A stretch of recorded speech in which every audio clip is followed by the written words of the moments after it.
It's not in vain. I'm afraid that much of the labor that we do in Christianity, we think that it's almost vain, that it will produce nothing, it will do nothing, it will bear no fruit.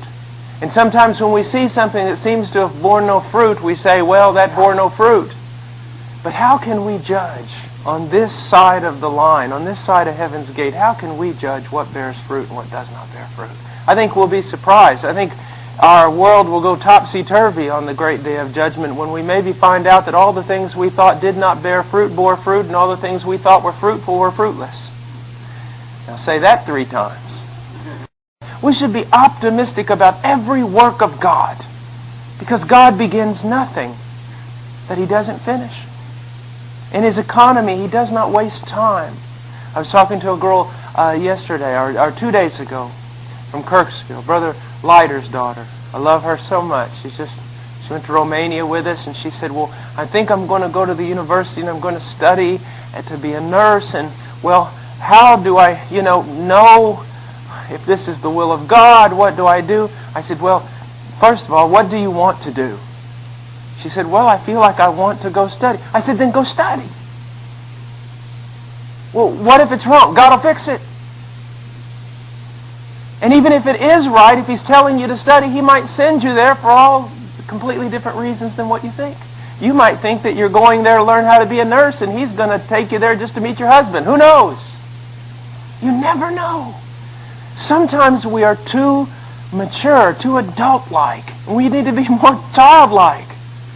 I remember one time listening to this old preacher, and they called him on the radio. It was kind of a radio program, and this young man, so sincere, called him and said, Sir, I feel just drawn into the Great Commission, and I just want to go and to a people group that doesn't know Jesus, and I just want to preach the gospel, but what if it's not God's will? And he said, son, if you get out of God's will trying to obey the Great Commission, I'm sure He'll forgive you. There's a sense in which we're so burdened down with whether we're right or we're wrong or this or that, and when I see a person like that, I have to remind them, you're trusting in your ability to hear, and you're not trusting in God's ability to lead. God's ability to lead. It's so much different. It's so different than what most Christians believe, the leadership of God. Let me give you an example. I was preaching in a place one time, and there was a lot of disruptions. A lot of disruptions. And I'm preaching, and people are out there, they're testing me. There was a group of people, they were testing me. They were going to see how far they could go before I did something. And finally, I'm sitting there preaching, I'm preaching, and then all of a sudden I said, be aware, you group. Listen to me, you young people. Listen to me. And then I said something that totally terrified me. We're going to start this meeting over again, and then partway through it, there's going to be a disturbance. There's going to be a disturbance in this thing, and we might not even be able to finish, and your chance to hear the gospel is going to be lost. And everyone, all of a sudden I thought, oh my, why did I say that? What am I doing? I thought, oh my gosh, they're going to think I'm some kind of false prophet. I'm up here like a crazy man predicting something's going to happen. Why did I even say that? We started preaching again, and all of a sudden the doors started rattling, and someone came in and made a bunch of noise and all sorts, and fear fell on the whole place. Now, I want you to see. Now, why did I give you that example? To show you not to think much of men or their ability to hear. Most people, when they saw all that happen, thought, Paul Washer is so spiritual, he heard from God, and he made a proclamation. It was so clear from God what he heard that he told us, and it came true. That's not the way it happened at all, is it? All of a sudden, for some reason totally unknown to me, I said that. And it scared me to death, because I thought, why did I say that? I don't even know why I said that. And it happened. Now, that is a perfect example. I'm trying to give you things that are reality here. It's a perfect example.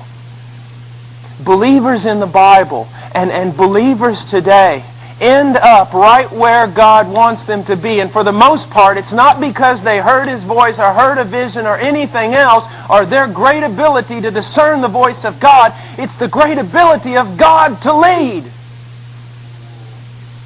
And many times we don't even recognize it was the will of God until we look back and see the hand of providence all through our lives.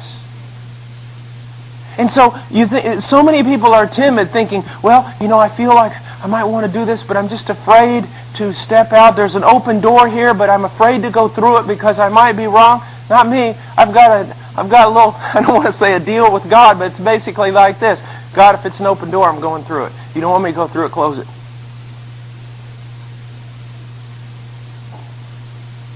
And when I'm trying to go through what I think is an open door and it closes smack in my face, and carnal Christians look at me like, well, guess if you didn't hear from God, doesn't bother me in the least. There's all kinds of little white ivory theologians out there who are always critical about other people trying to follow God. They don't bother me in the least. They never do anything and they never amount to much. I always tell young people, I say, listen, if God's called you to go to Indonesia, then buy a plane ticket and go to Indonesia. If you can't afford a plane ticket, then, well, just get on a boat. If you can't afford a boat, start swimming. If you can't swim, well, then just fall in the water in the general direction of Indonesia and God will get you there. There's a real sense in which God, when He calls, He makes a way. And not only does He make a way, He gives the grace to carry it through. To carry it through. God gives you everything you need in order to obey His will. That's why sometimes timid Christians will say things like, I feel like God maybe is calling me to start a Bible study, or God has called me, or the pastor has asked me to help in this area, but I just don't think I have what it takes to do it. Well, that was never the question. Everyone is in agreement with you that you don't have what it takes. Come on, Einstein, we all know that. The whole question is not whether or not you have what it takes to do it, is are you going to depend on God?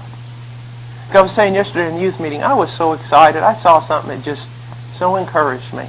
There wasn't a piano player or anything, and Brother Bob asked the girl, he goes, "You think you could play that song?"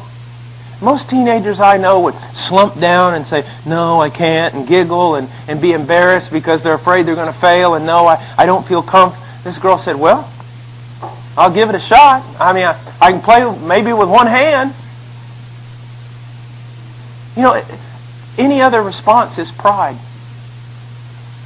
Pride. Because fear of failure is many times just wrapped up in your pride, your fear of losing your reputation. Sure, I'll give it a shot.